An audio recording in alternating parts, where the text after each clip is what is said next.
Wahnsinn! Was gibt's Schöneres, als im Winter in den Bergen zu sein? Fernab jeglicher Zivilisation. Vor so einer Traumkulisse wie hier vor dem berühmten Kitzbühel. Oder wie hier am Gipfelkreuz des Golmer Jochs. Inmitten einer großartigen Gebirgswelt mit klangvollen Namen. Ferval, Silvretta, Retikon.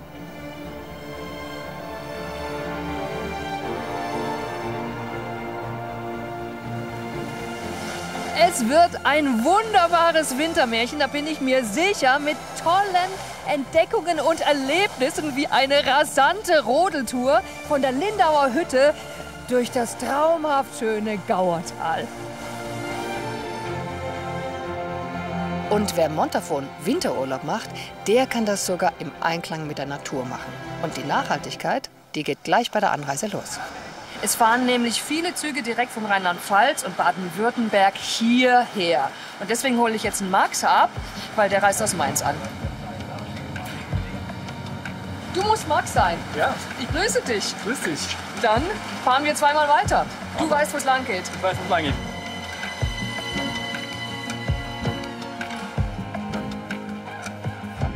Schnell einsteigen und Platz nehmen. Legen wir erstmal die Sachen ab. Du bist begeisterter Montafoner, dabei bist du gar nicht von hier. Ja. Stimmt. Du kommst aus dem wunderschönen Mainz. Wieso hat es dich hierher verschlagen?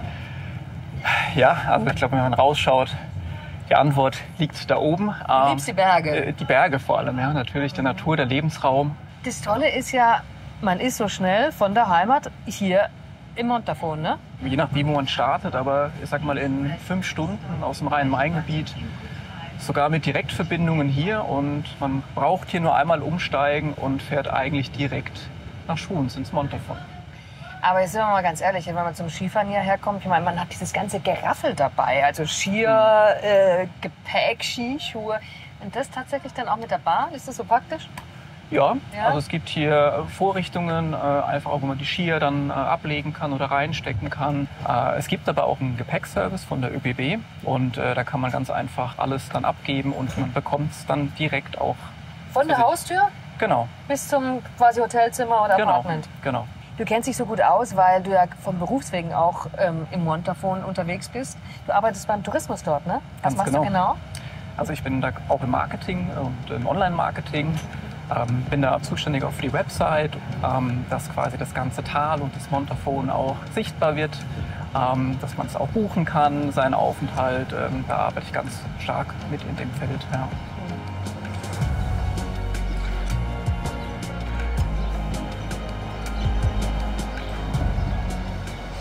Neu zugestiegen? So ist es. Der Max hat gesagt, die Verbindungen nach Deutschland hierher sind super. Ist es tatsächlich Das so? ist wirklich so. Ja? Ja, normalerweise auch ohne Verspätung. Aha. Jetzt sind wir auch pünktlich. Die österreichische Und Bahn. Das ist die österreichische Bahn. Natürlich, und die Montafoner Bahn, die Anschlüsse sind immer hervorragend. Super praktisch. Nehmen mittlerweile auch sehr viele ältere Leute nehmen diese Möglichkeit an, wo früher mit dem Auto angereist sind, kommen jetzt mittlerweile mit dem Zug und sind sehr zufrieden. Und wahrscheinlich auch viele Skifahrer, auch aus Deutschland. Selbstverständlich Ja? im Winter natürlich.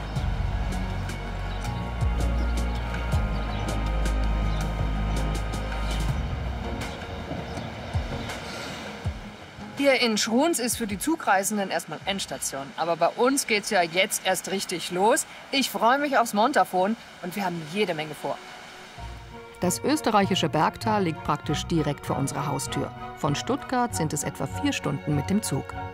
Von hier aus geht es zum Golm, dem ersten klimaneutralen Skigebiet Österreichs. Eine sehr spezielle Schafzucht entdecken wir im traumhaft gelegenen Bartholomäberg. Abenteuerlich wird es im Bergdorf Gargellen bei einer abendlichen Skitour. Ganz zum Schluss erwartet uns ein Wintermärchen auf der Bieler Höhe. Das ist echt praktisch, dass man im Montafon mit dem Bus überall bequem hinkommen kann. So geht es für mich jetzt nach Latschau, dem Ausgangspunkt für Touren ins Gauertal.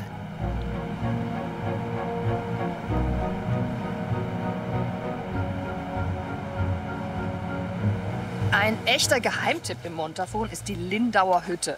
Da kommt man nur zu Fuß hoch. Ich habe allerdings das Glück, hochfahren zu dürfen, und zwar mit dem Chef. Oh, und der Chef bist du, Stefan. Schon bei der Arbeit. Ja, klar. Servus. Also, dann gehen wir mal zu deinem Wintertraum, von dem Ja, es heißt, gerne. es ist einer der schönsten Hütten hier. Ja, das wirst du sehen, das ist super. Darf ich Gehen hier wir hoch. Platz nehmen? Gerne, ja. Hinten oder vorne? Gerne hin. Super. Aber es muss ja auch ein wunderschöner Winterwanderweg darauf sein, gell? Ja, Kannst dich Hammer. Und es durchsetzen. gibt Ja, ja. sehr viele Wege und da kann man super hochlaufen mit Tourenski, Schneeschuhen, zu Fuß, alles. Aber wir fahren jetzt mit Jetzt fahren wir los. Soll ich mich festhalten? Ja, gerne, gerne.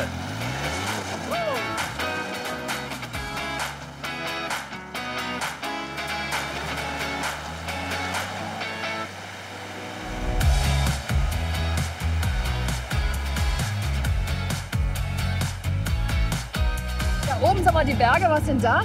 Das sind die 3 Türme. Das ist eigentlich unser Hausberg und mit dem, wo ja auch die Hütte sehr bekannt geworden ist. Eine super Kulisse. Ein gewaltiges Panorama, wie ihr sagt, im Montafon. Genau, ja. Aber eure Hütte ist schon ganz schön abgeschieden, gell? Ja, sie liegt auf 1744, also 7 Kilometer eigentlich von der Tschau weg drin. Genau richtig für Ruhe.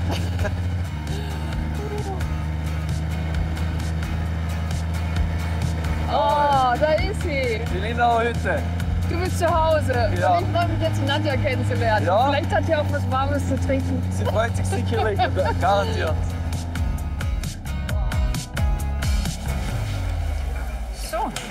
Na ja, was ist für euch? Da sind wir schon. Ah, das ist schon meine Frau. Nadja, grüße dich. Annette, schön, dass du da bist. Und schön, wie ihr es hier habt. Ihr beide seid ja noch relativ neu hier auf der Hütte. Ja, richtig. Und ihr habt euch schon so ein bisschen einen Traum damit erfüllt, ne? Ihr habt tatsächlich auch geheiratet. Ja. Also richtig, hier habt ihr euch Ja-Wort gegeben. Ja, auf der Terrasse. Warum gerade hier? Eines der schönsten Plätze. Und eigentlich auch für uns am besonderen Ort. Also, Ja. ja. Genau, wir haben mit Vorpächter auch schon sehr viel zu tun gehabt und er hat uns die einmalige Chance gegeben. Und das war ein Traumtag, Ja. ein richtig schöner Tag. War es eine große Hochzeit? So Mitte 60 Leute haben wir gehört. Wir haben es so gemacht, dass alle geblieben sind. Ja. Also so Hüttenwochenende für alle. Und ja, wir haben uns richtig fein gehört. Und natürlich, unsere Trauzeugen sind immer auch mit dabei. Wie sind Okay, wer ist das? Der Peter und Katharina. Die zwei sind die Trauzeugen, ja. Sie haben ihren Segen hier gegeben, ja. Man muss dazu sagen, ihr wart davor, ihr habt einen richtig guten Job gehabt, ihr zwei. Ja. Gut bezahlt, sicher. Coole Firma. Gute Firma. Und jetzt habt ihr in euren jungen Jahren zu sowas hier Ja gesagt. Also ich meine, geplant gehabt, man hat schon immer wieder geschwätzt, komm, das machen wir mal, das ist ein Lebenstraum. Aber wie es halt oft ist, sagt man dann, ja, das machen wir dann irgendwann später. Und ja, ich war dann so ein bisschen die Herzentscheiderin und der Stefan war so ein Witz mehr, der voll Daten, Fakten entschieden hat. Und ja, irgendwann haben wir gesagt, komm, wir schicken jetzt einfach die Bewerbung ab und schauen. Er hat gesagt, Schatz, wir müssen reden. Nachts um 2. Das ist ja nicht irgendeine Hütte, sondern die Lindauer Hütte ist ja wirklich bekannt und sie ist auch ganz schön groß, ne? Ja, sie hat schon ein bisschen Kapazität, also so über 160 Schlafplätze.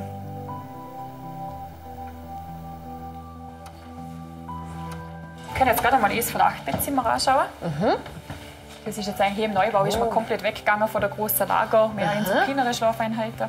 Schön. Oh, da kann man rausgucken auf die Berge.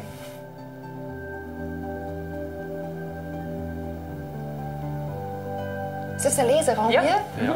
Oh ja, das ist schön. Rückzugsort. Ja. Richtig super zum Entspannen. Für Wanderer, die, wenn es mal schlechtes Wetter gibt oder so, sagen, nein, lieber nicht heute wandern, kann man sich hier super zurückziehen und ein wenig lesen. Hier kann man richtig quasi Seminare abhalten. Firmenkonto, Bergrettung ist immer wieder da, Alpinpolizei macht Ausbildung nach oben. Also ja, Bei der Aussicht kriegt man gute Ideen, da bin ich mir sicher. Auf jeden Fall. So, meine Reise geht weiter. Ja. Und zwar nicht Auf jeden irgendwie. Hier den passenden Rodel dazu. Wow. Freue dich auf die super Abfahrt hier. Das ist eine der längsten Naturrodelbahnen hier im Montafon. Super Strecke. Frisch präpariert für dich. Und in bester Begleitung. Ja, Also, genau. ich wünsche euch alles Gute, Dankeschön. gell? Vielen Dank auch. Schön, dass du da gewesen bist. Abfahrt. Tschüss. Abfahrt. Tschüss. Danke.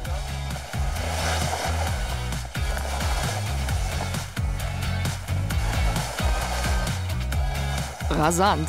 Das geht ja mal gut los. Oh, du überholst. Die meisten kommen aber nicht nur zum Rodeln her, sondern vor allem zum Skifahren. Ein nicht unbedingt nachhaltiger Wintersport, auch wenn hier am Golm viel dafür getan wird. Grüß dich. So, man hat ja gearbeitet. Ja, genau. Lukas. Genau.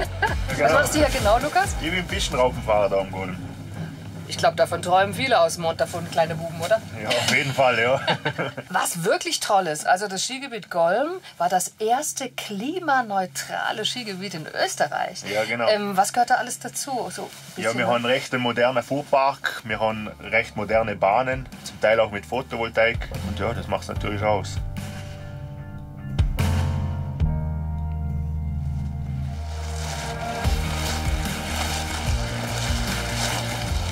Und das genießen natürlich viele Urlauber und Urlauberinnen aus Deutschland. Darunter auch Skiclubs wie der aus dem württembergischen Weingarten, der hier quasi zu Hause ist.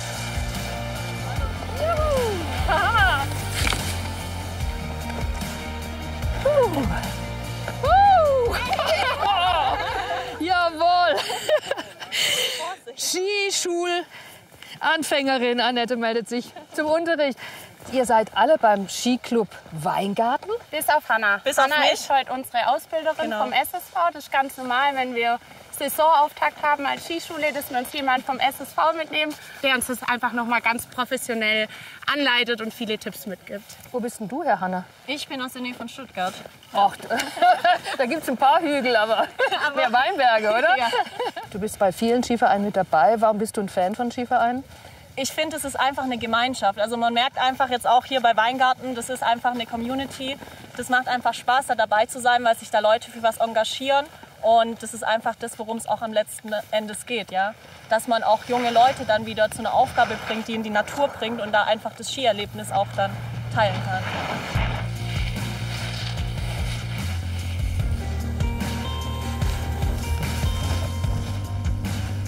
Interesse als Ski-Alpin verliert sich ein bisschen. Klar, da spielen natürlich verschiedene Aspekte eine Rolle. Die Preise steigen, Klimawandel und so weiter. Ein attraktives Angebot zu schaffen, ist natürlich auch nicht immer leicht. Aber ich glaube, wir sind da ganz gut. Also wenn man denkt, was unser Skikurs irgendwie am Tag kostet und das mal runterrechnet und irgendwie vielleicht auch mit Betreuungszeiten oder so vergleicht, merkt man, okay, das ist doch eigentlich möglich. Ja. Und ja, versuchen da einfach viel attraktive Angebote für Familien irgendwie zu schaffen und für uns junge Erwachsene und Jugendliche. Dass das Lehrteam des Skivereins auf höchstem Niveau ausgebildet ist, dafür sorgt unter anderem Ausbilderin Hanna. Sie kontrolliert die Skilehrerinnen und Lehrer regelmäßig und bildet sie weiter.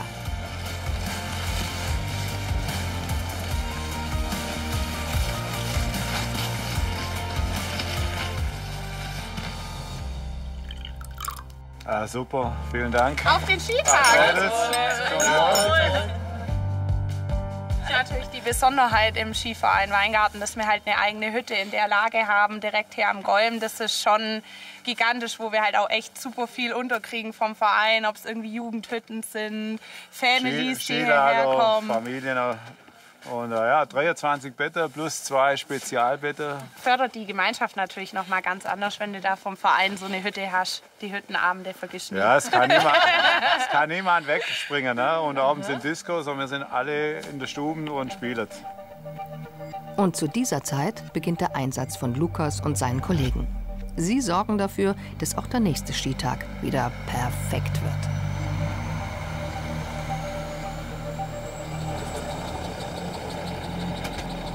Grüß dich, Lukas. Hallo. Hi, darf ich rein? Ja, sowieso. Oh, das, Lukas, ist sowas wie dein zweites Zuhause im Winter, hä? Das ist mein Büro im Winter. Aber es ist ja mächtig. Da fühlt man sich wahrscheinlich ein bisschen wie der König der Piste, oder? Ja, auf jeden Fall. Ja, ich habe da einen Bildschirm. Da habe ich die Schneehöhen überall drauf, im ganzen Skigebiet verteilt, wo mit GPS gemessen wird. Was heißt rot? Rot ist wenig Schnee. Dann wird es grün und dann wird es blau. Und wenn ganz viel Schnee ist, wird es gelb. Mit den Beschneiern habe ich immer Kontakt. Ich sage ihnen, wo ich noch Schnee brauche, wo es mir reicht. wo wir die nächste Schneekanone hinstellen. Und da hilft mir das Gerät auch sehr. Das ist natürlich auch toll, weil dann muss man ja auch weniger beschneien, ne? Weil du genau sagen kannst, mehr brauche ich gar nicht. Genau, so ist es, ja. Und das ist dann auch wieder im Sinne von eurem klimaneutralen Skigebiet hier. Genau. Wie lange machst du heute? Bis 12. Okay, dann wünsche ich dir eine gute Nacht. Schaff's gut. Oh.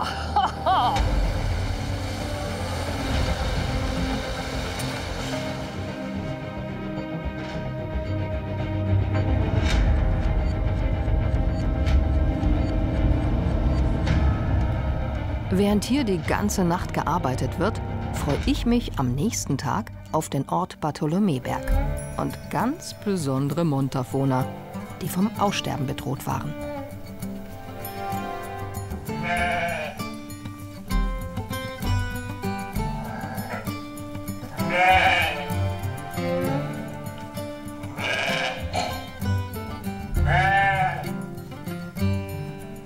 Wie viel gibt es heute noch von den Schafen? Also in die 80er Jahre waren es noch so an die 10 Stück. So wenig? Im Montafon? Ja. Dann hat ein Eiglin Becker aus Dornbirn, der Markus Stadelmann, hat dann die restlichen Stücke hier zusammengekauft und hat die mühsamst wieder angefangen zu züchten. Und mittlerweile sind wir wieder über 1000 Tiere. Sag mal, was macht diese Schafe eigentlich aus? Einerseits das Zutrauliche, das ist das, was mich so fasziniert, aber dass sie einfach so nah sind, man sie eigentlich ganz leicht pflegen kann. Wer von euch beiden pflegt die überhaupt? Wer ist so der Mann oder die Frau im Stall? Also Tränke tue ich. Für die große Arbeiter ist der Harald hauptsächlich im Stall. Das heißt, also aber schon Teamwork. Oh. Nee, oder? Gibt es so einen Babygriff oder so gut? Du merkst, wenn sie sich nicht wohlfühlen, dann sind sie sowieso zappelig und springen gleich weg. Wie seid ihr auf das Montafoner Schaf, Steinschaf heißt es ja, gekommen? Genau. Also wir haben was gesucht, das wir am Hof machen können, wollten was Unkompliziertes. Schafe sind sie auch unkompliziert und pflegeleicht.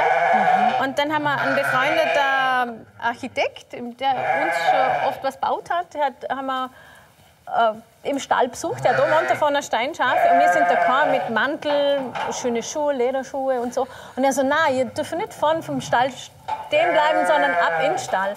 Und dann waren wir sofort umringt für die Schafe, die waren zutraulich und super. Und dann war es erledigt. Also, als wir weggefahren sind im Auto, war schon beschlossene Sache, dass wir Schafe kaufen. Also die Gefahr ist groß, dass ich morgen auch einen Schafstall habe. Genau.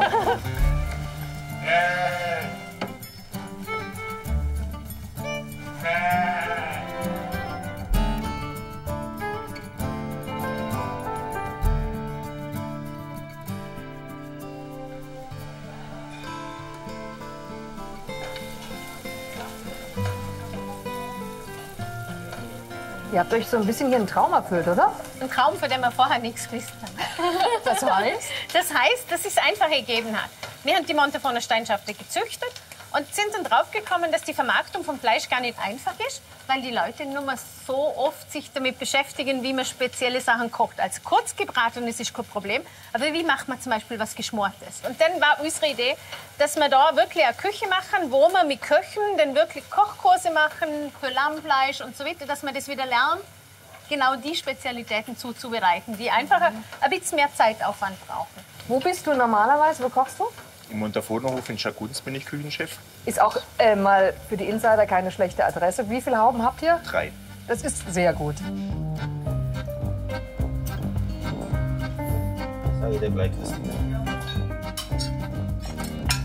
Wie groß ist eure Küche? Also ich meine, und eure Mannschaft, die ihr da habt? Also ich habe 15 Mann in der Küche bei uns. Und drüben im Löwen ist man noch mal eine extra Küchenbrigade, weil die haben im Winter auch sehr viel Essen.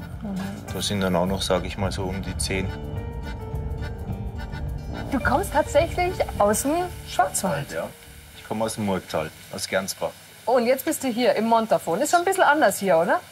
Die Berge sind ein bisschen höher, aber man sieht zum Teil ein bisschen weiter, weil eigentlich ist es bei uns dann ein bisschen enger, sogar durch die ganzen Wälder. Aber ich bin 23 Jahre jetzt schon hier.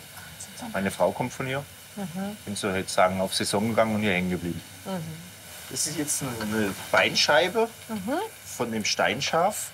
Also so ähnlich wie man das also vom Ossebuco vom Kalb kennt. Und da setzen wir jetzt gerade so einen Soßenansatz an. Dann braten wir jetzt die gleich an. Da löschen wir ab mit dem hauseigenen Bier Oh, aber was für eine edle Bierflasche, ey. Passt. Also es hat einen sehr feinen Lammgeschmack. Das Fleisch ist sehr zart. Also, und die Schmorgerichte, finde ich, werden auch immer sehr schön. Also ich benutze ja sowieso die ganzen Tiere, weil ich auch der persönlichen Meinung bin, man kann viel mehr Geschmack bei sowas rauskitzeln, als wenn man jetzt nur was kurz Gebratenes macht. Also ich finde, es hat was mit dem Respekt dem Tier gegenüber auch zu tun, dass man es so ganz verarbeitet, weil wir halt auch viel aus Landwirtschaften hatten. Und wenn da das ganze Kalb kommt, musst du dir auch als Koch dann auch was einfallen lassen. Schön fein geschnitten hast du den, Holger. Das war mein Lehrling. Dann gib das Lob weiter. Ja. Und jetzt wird es schön geschmort.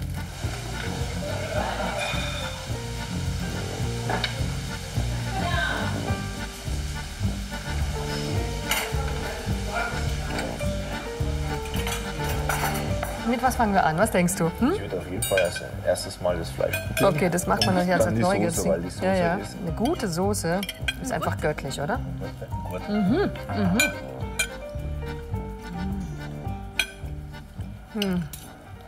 Und bei euch im Montafoner Hof, beziehungsweise im Gasthaus Löwen, da gibt es nicht nur richtig lecker Essen, sondern gibt es noch eine andere schöne Tradition, ne?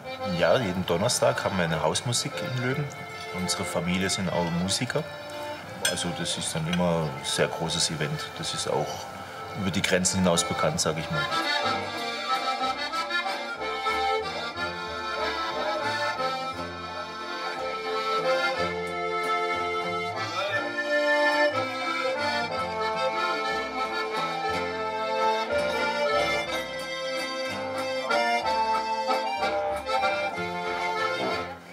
Toll, oder? Also hier geht auch ein Mainzer her, oder?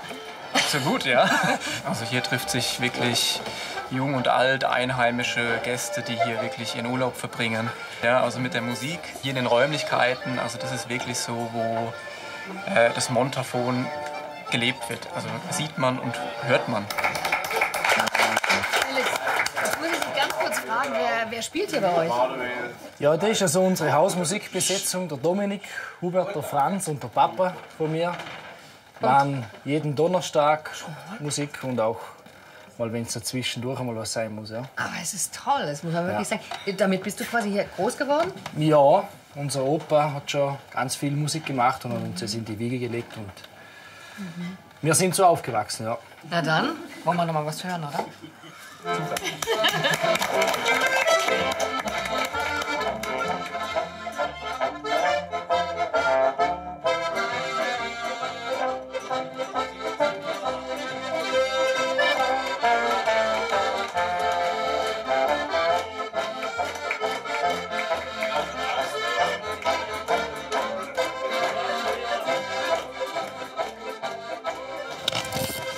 Festziehen hinten. Ja, festziehen, aber nicht so fest, dass es weh tut. Bevor wir starten, checken wir noch die Lawinenausrüstung, dass das passt. Das ist ganz wichtig, wenn man mal abseits der Piste unterwegs ist. Ihr schaltet jetzt mal das Gerät ein und ich schaue dann, ob es wirklich funktioniert. Könnt ihr gerade mal die Jacke aufmachen.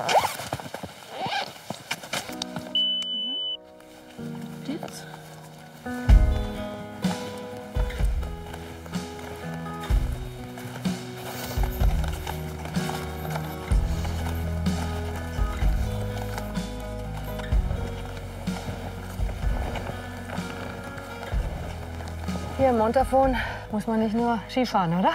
Na, das Montafon ist sehr abwechslungsreich. Da gibt es allerlei Wintersportarten. Und gerade zum Schneeschuhwandern ist eigentlich perfekt. Ich genieße eigentlich die Ruhe in der verschneiten Winterlandschaft. Man kann Vögel beobachten, Tierspuren entdecken. Wenn man Glück hat, sieht man auch ein Schneehuhn oder Birkhuhn. Ihr beide wohnt in Stuttgart und jetzt macht ihr hier einfach Urlaub, um was zu tun? Ja, ursprünglich war der Plan, Skifahren zu gehen. Wir sind hier mit Freunden jedes Jahr im Winter, für ein Wochenende leider nur. Aber jetzt haben wir kurzfristig entschlossen, wir würden gerne mal so ein bisschen abseits der Piste mal ein bisschen was erleben. Und ja, die Bäume, den Schnee, die Ruhe genießen. Boah, toll, oder?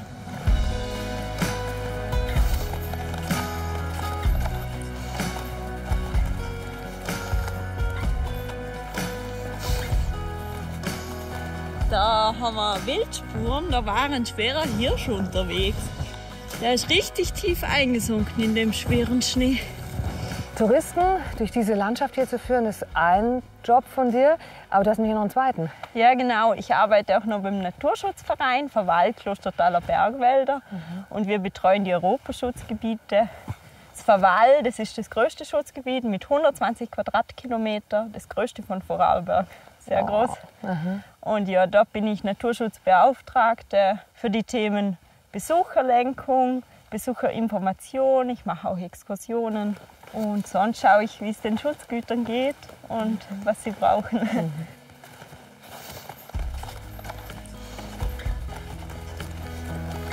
Deswegen lohnt es sich einfach immer wieder ganz nach oben zu wollen. Schön. Hat sich gelohnt. Deine erste oder eure erste Schneeschuhwanderung, hä? Ja, würde ich immer wieder machen.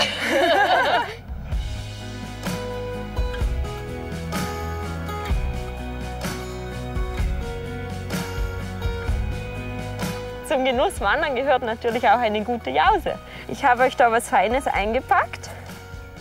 So. Jetzt bin ich aber echt gespannt. Ein feines Häschen. Guck, ich gebe es gleich weiter. Alina. So, darf ich dir das eine? Ja. Ich nehme es gleich wieder ab. Toll, aber wirklich ein super Erlebnis. Montafoner Bergkäse. Danach sind meine Akkus wieder aufgeladen.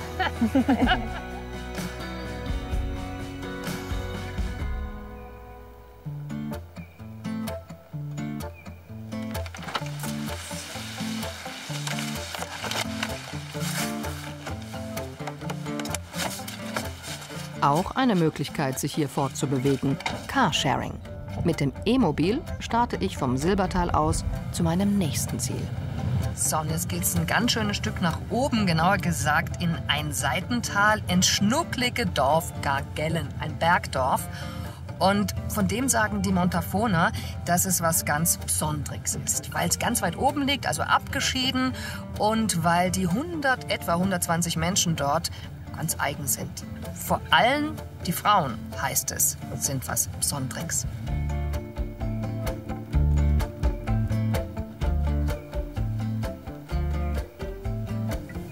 So wie Amelie vom Hotel Heimspitze, die lange Zeit im Ausland gelebt hat und nun wieder in ihr Heimatdorf zurückgekehrt ist, um den Betrieb der Familie zu übernehmen und nach ihren Ideen etwas umzukrempeln.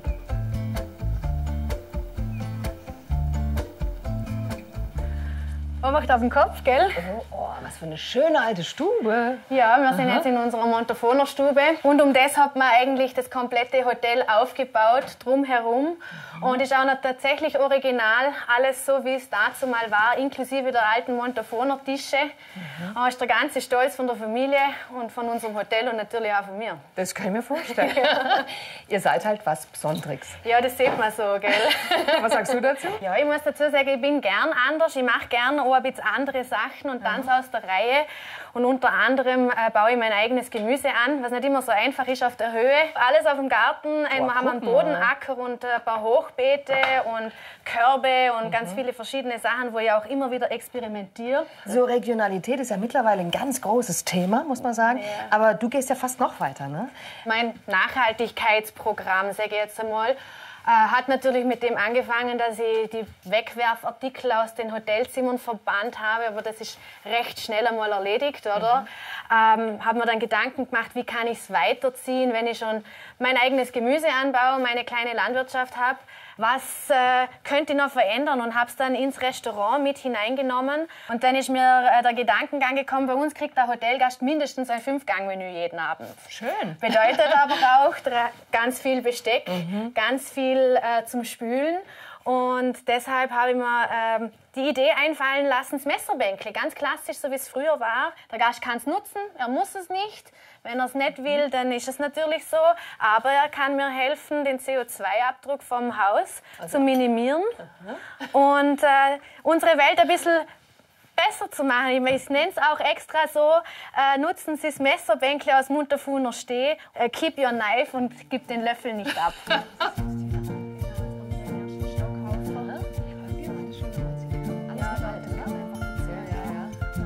Du Und bist ja auch Hotelchefin. Ja, genau, bin ich tatsächlich. Wie viele Zimmer habt ihr? 19 Zimmer. Wir waren früher ein bisschen größer, haben aber vor ein paar Jahren die Entscheidung getroffen, klein, aber fein, genauso wie ich. Und deshalb haben wir Zimmer zusammengelegt, überraschend teilweise auch, weil unser doch recht altes oder rustikales Haus dann einen modernen Schatz hinter den Türen frei macht. Und da holen wir recht viele Gäste ab mit dem Mix. Ich bin die 4. Generation von unserer Familie, die jetzt das Hotel leitet. Hat angefangen mit meinen Urgroßeltern, dann weiter über meine Großeltern und ich habe jetzt den Betrieb vor ein paar Jahren von meinem Onkel übernommen. Wer ist das? Das ist mein Großvater. Da ist er der schnellste Konditor beim Goldschlüsselrennen geworden. Und guter Skifahrer. Sehr guter Skifahrer. Liegt uns in den Genen als Grügelnern. Das kann ich mir vorstellen, dass auch du ziemlich gut auf den Skiern stehst. Kann Skifahren, bevor du laufen kannst.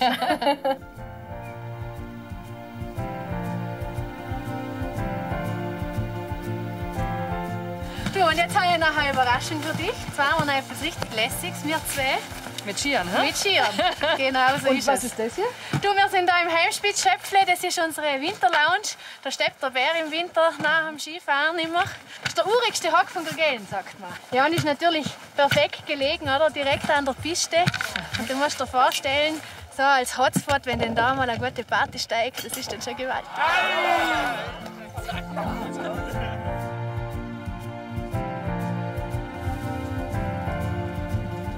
Ist das herrlich? Schön, oder? Wenn alles so tief verschneit ist, das hat schon was. Und vor allem, jetzt fahren wir da auf und da ist niemand mehr.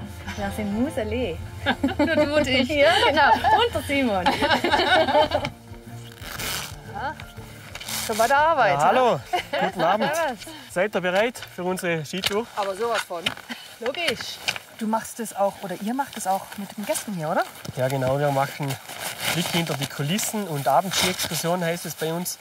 Wir zeigen den Leuten, was so am Abend im Skigebiet noch los ist. Es ist niemand mehr am Berg und das ist dann schon ein eindrucksvoller Moment für die Gäste. Also man kann nicht dazu arbeiten sagen. Das ist bei meinem Job auch so manchmal. Eigentlich immer. Aber das ist jetzt schon auch so eine Tour, die auch nicht die super Skitourengeherinnen und Geher braucht, oder? Wir machen das für die, die das erste Mal sich auf Tourenschienen bewegen. Und bei uns drehen wir dann einmal eine Runde. Je nachdem, wie viele Teilnehmer wir sind, machen wir verschiedene Gruppen. Und wir machen dann immer den Mix, dass wir noch einen Blick hinter die Kulissen bieten können. Ich heb da. Super. Perfekt. Tipptopp. Was? So, jetzt okay. Ich stelle mein Gerät auf Suchen.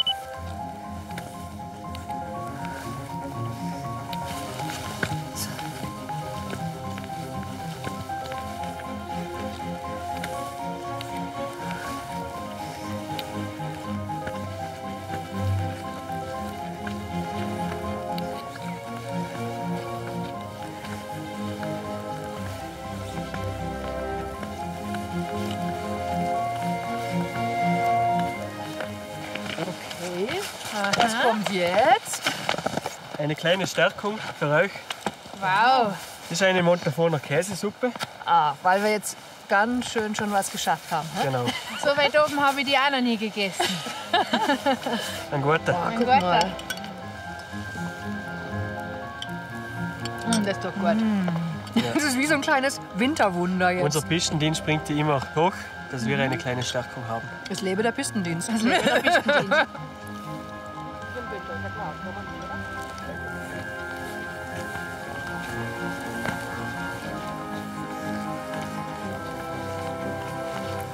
So, Simon. So, Maike, jetzt haben wir es geschafft. Ja, super. Sehr geil. Fast geschafft, oder? Jetzt kommen wir zum nächsten Teil, und zwar der spaßige Teil. Jetzt geht es nämlich gleich mal bergab.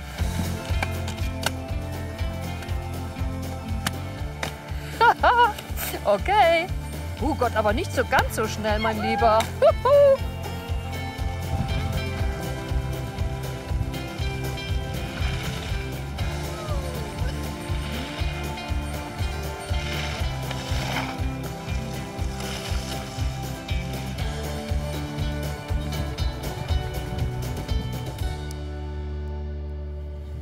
Nicht nur nachts, als letzter kommt man hier die Piste runter. Wenn man möchte, kann man auch der Erste sein. Bei manchen Bergbahnen ist das möglich, wie hier in der Silvretta.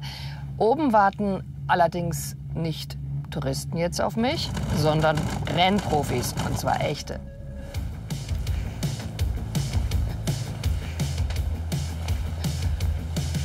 Guten Morgen! Ihr seid beim Aufwärmen? Wir rennen beim Aufwärmen, ja genau. Okay, also Beine hoch. Beine hoch. Ihr habt vielleicht ein tolles Klassenzimmer hier oben. Skischule, Skimittelschule Schrund. Genau. Das heißt, ihr seid sowas wie die Olympiasieger von morgen, oder wer geht auf eure Schule?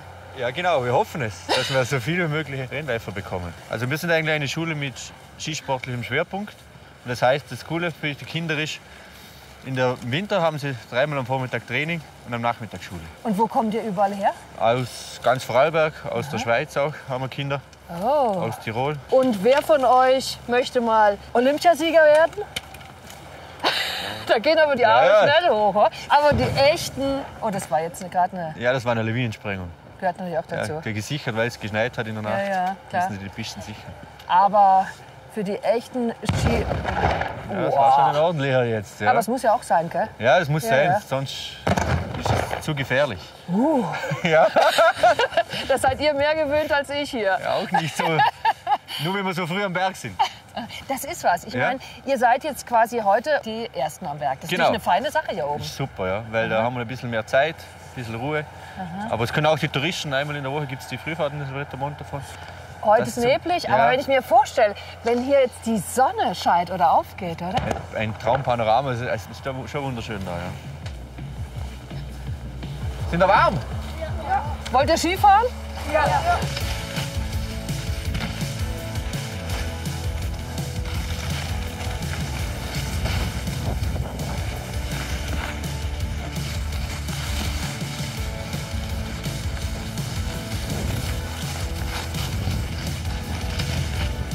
Ich glaube, du musst deine Schülerinnen und Schüler nie motivieren, oder? Nein, meistens nicht.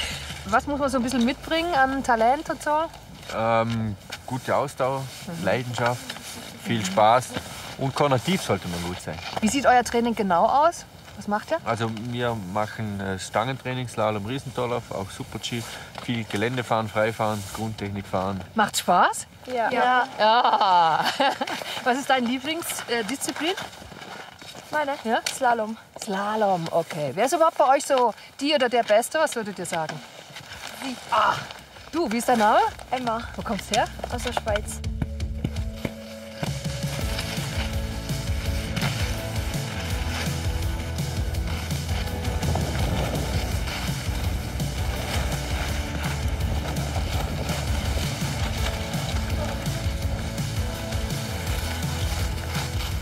Ihr seid aber nicht nur eine Schule für Renntalente, ihr seid eigentlich auch eine normale Schule, oder? Genau, Hast du also die Skimittelschule ist in Schronsdorf integriert, in die Mittelschule. Mhm. Und das ist einfach ein Schwerpunkt. Und da gibt es die Alpinen und die Nordischen.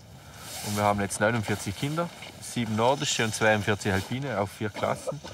Und das Coole ist, wie gesagt, am Vormittag Skifahren oder Skispringen, Nachmittag Unterricht Schule. Und so ist das gut eingegliedert. Das sollte eigentlich eine Erleichterung sein für die Kinder, dass sie das Versäumte nicht immer nachlernen müssen. Wenn es jetzt nicht klappt mit der ganz großen Karriere, was denkst du, was würdest du machen? Also entweder heirate ich einen reichen Mann. Oh! oder Skitrainerin.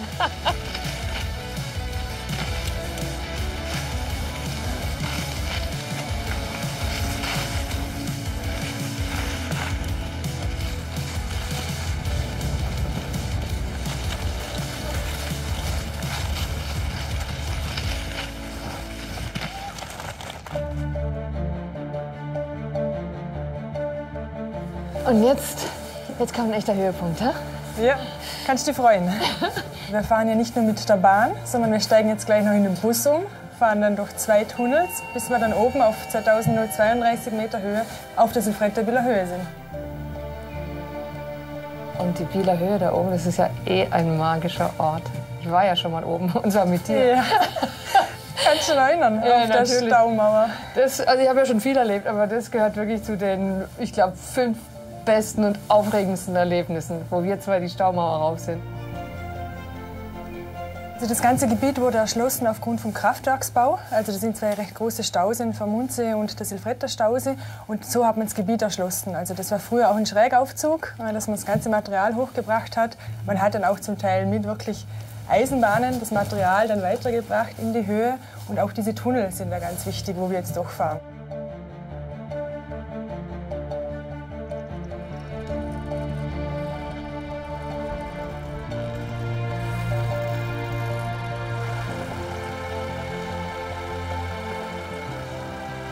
Hallo Martin, grüß dich. Hallo. Grüß dich.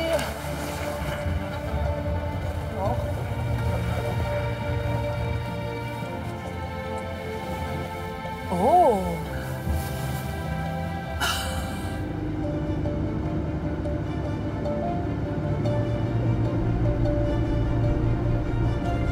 Aber jetzt siehst du, da ist rechts und links nicht mehr viel Platz. Nee, 2 Finger gehen da dazwischen. Und Gegenverkehr kann keiner kommen? Genau, und es gibt ein Ampelsystem und auch die Funkgeräte. Also es wird koordiniert und da weiß eine Person immer genau, wo der Bus ist. Martin, wirklich Hochachtung, wie du uns hier durch den Tunnel fährst. Aber braucht man da eigentlich eine spezielle Busfahrerausbildung oder so? Ja, der normale Busführerschein reicht da, aber es ist schon gewöhnungsbedürftig am Anfang, vor allem weil es relativ schmal und eng ist. Wie war das erste Mal für dich? Oh, ja, da habe ich richtig langsam getan.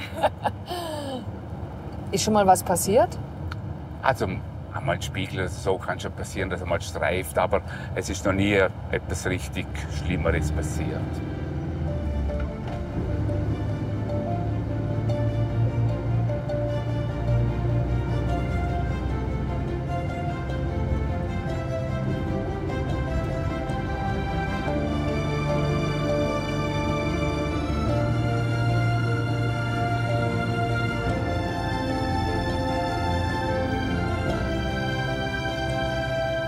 Kraftwerke, die spielen ja immer noch eine große Rolle bei euch, ne? Sogar für den Tourismus.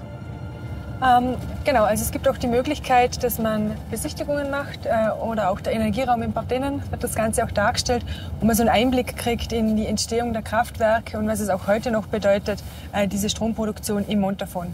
Und wir haben erst vor einigen Jahren das letzte neue Kraftwerk eröffnet. Also das war das Obervermundwerk 2. Das war damals auch wieder Wahnsinns-Ingenieurleistung, was man da alles gemacht hat. Und das ist unterirdisch. Ist das so? Ja. Ja, also da hat man auch wieder neue Kavernen gebaut. Und also, wenn man sich das mal anschaut oder das auch mitkriegt, was man da unterirdisch für Tunnel gebaut hat, wie da auch die LKWs durchgefahren sind. Also das sind so richtige Tunnelsysteme und das ist unglaublich und sehr spannend.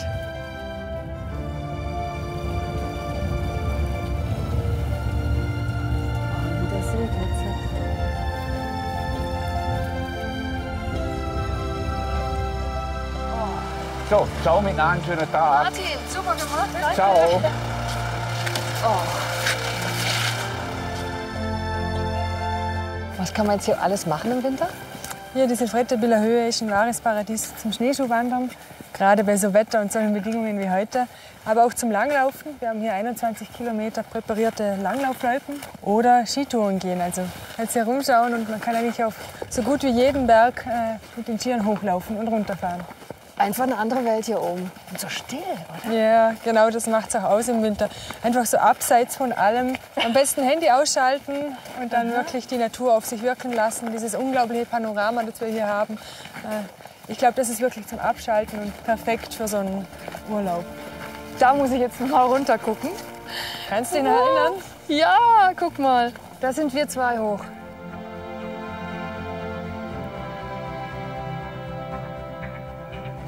Da kann man jetzt quasi überall rumlaufen.